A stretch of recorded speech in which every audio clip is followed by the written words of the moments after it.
Like there was like a little scroll comic that you could pull out, and it was a little scroll comic. A cigarette pack size that has comics. Another one that has 3 different types of comics.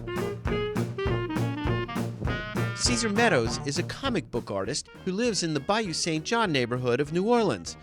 And one could say making little teeny comics is his passion.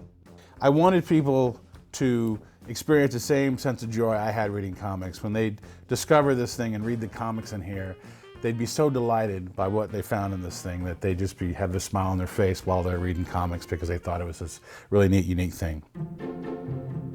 This year, Caesar got the idea of turning his mini comics into a carnival throw.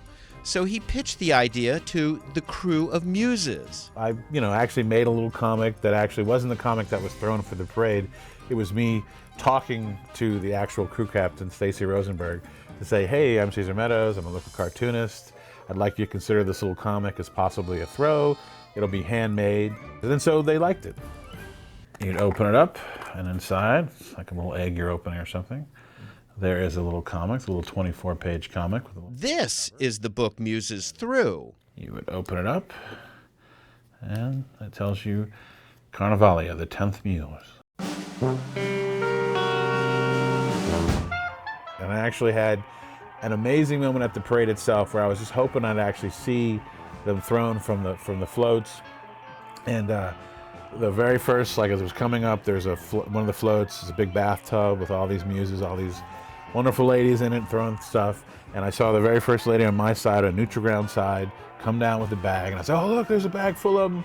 And she starts tossing them, and they're flying. And I'm like, and I actually was seeing the parade pretty close to where I saw them as a kid. And I just was like, oh my goodness. And then it was coming, and then I could not believe this happened. One just sailed through the air, and I caught it. And I kind of like lost my mind because I was just like, it was like full circle moment of like, oh, it worked. I got it back. This is awesome. I couldn't believe it was the first float. It was like, I just couldn't believe that now for however long I live, I got to experience a moment that just blew my mind in terms of just pure joy that I was able to contribute something that I'd loved my whole life.